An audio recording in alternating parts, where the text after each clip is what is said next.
Thank you. I really appreciate the opportunity to meet with you today and to argue the case for saving psychiatry. This is quite a doomsday scenario that actually may not be so unrealistic if the funding cuts that people are talking about right now really were to keep moving forward. One of the main areas where we need to advocate students, residents, and faculty and private physicians are for students to be able to have slots for when they're moving forward in their education.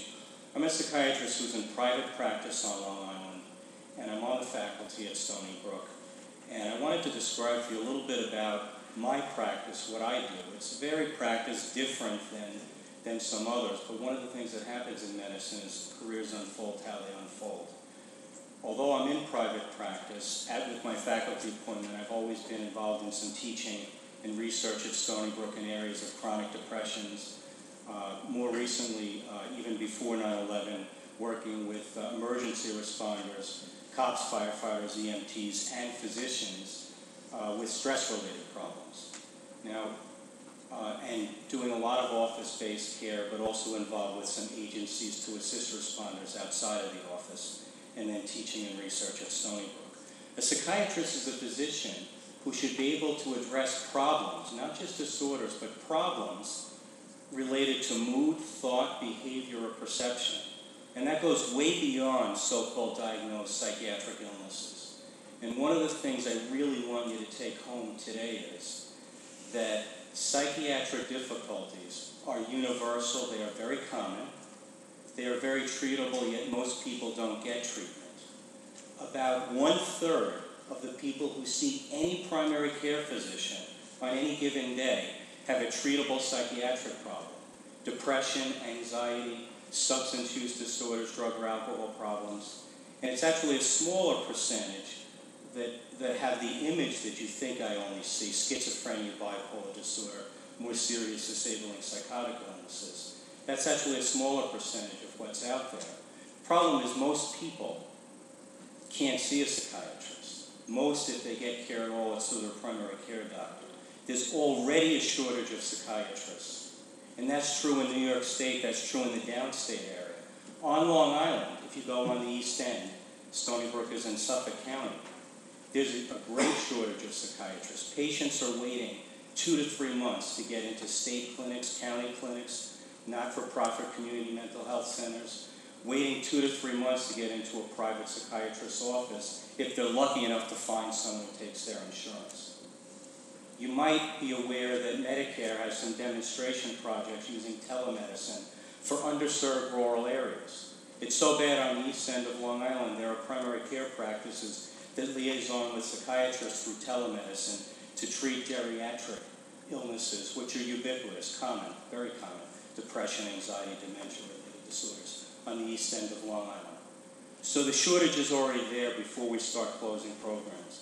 If you go north of Rockland, half the counties don't have a psychiatrist. 90% of them don't have a child psychiatrist. It's a serious problem. The wait that I said to see a psychiatrist, if someone wants to see a board-certified or board-eligible psychiatrist in New York City or on Long Island, easily 2 to 3 months, and sometimes more.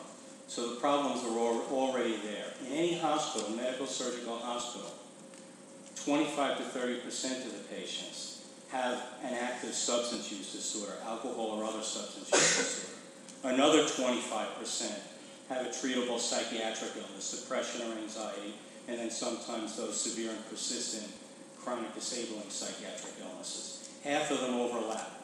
So what does that mean? Over 1/3? Already, even in places where consults are done more routinely, Mass General, Stony Brook has an active consult service, other places, Columbia, Cornell, NYU, 10 to 15% of the patients are seen. Although some of my colleagues complain that they're consulted too much, we're actually not consulted enough, because data shows in a time of lean budgets that you can decrease your length of stay by using psychiatrists more, not less.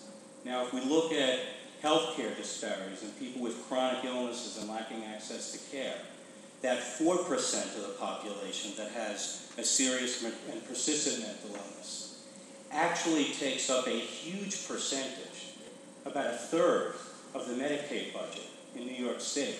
And we're not talking about psychiatric admissions. We're talking about medical surgical admissions for heart disease, for diabetes, for neurological illnesses that are undertreated and only treated emergency care and hospital-based where it's the least effective and the most costly. So looking forward and looking at current healthcare reforms that are already underway, some of you may not be aware, Medicare pays 80 cents on the dollar of the Medicare fee for all medical illnesses, except psychiatric. Medicare pays 50 cents on that dollar. Over the next few years, we're in a transition, finally, after fighting for 30 years to correct that, where by 2015, these psychiatric illnesses will be paid the same 80 cents on the Medicare dollar that everything else is. So, if you're looking about how to balance your budget, that's a 30% increase in Medicare revenues for physician-based care. If you're looking at accountable care organizations and larger group demonstrations to try to cut costs, those accountable care organizations are going to have to care for all of the primary medical illnesses, all of the primary psychiatric illnesses, and all of the comorbidities. The only way you're going to be able to do that, folks, is if you have psychiatrists who are part of the picture. There's two ways to do that. Psychiatrists embedded in these centers or psychiatrists liaisoning with physicians, even in the outpatient setting, and doing curbside consults, teaching, and primary care physicians diagnosing and treating and then getting us involved in seeing patients when it's more complicated. There's a lot of data from the MacArthur Foundation, from Harvard, from NYU, from other places. This is effective in improving quality of care, and it's cost effective. Now, one other thing we look at is all of the complicated medical illnesses and the lack of compliance, the lack of follow-up. Tobacco, we look at people not having active lifestyles, following diet, following recommendations, and doing what they can to take care of themselves, partnering with their physicians. Psychiatrists are the experts on mood, thought, behavior, and perception. We are trained as therapists, and I do practice psychotherapy in my practice. Psychiatrist is the only therapist who's a physician. That's critical. Psychiatrist is the only physician who's also a therapist. I'm working in liaison with medical centers right now to help improve outcomes on reducing tobacco, on better compliance with diet, on better compliance with exercise, and so on. These are things that large systems have to do to balance their budget, to improve outcomes, and to move forward. That can only be done with psychiatrists. It's a tough decision which program you're going to save, but if you can only save one, psychiatry can help those with severe and persistent mental illnesses, the 1 in 5 who at some time in their lifetime, and half of them that's chronic or recurrent, with a treatable mood disorder or addiction disorder, and can help that whole spectrum throughout all medical specialties by working with them to help them better handle these issues. So I thank you for listening, and I hope that you give serious consideration to keeping that psychiatry program alive.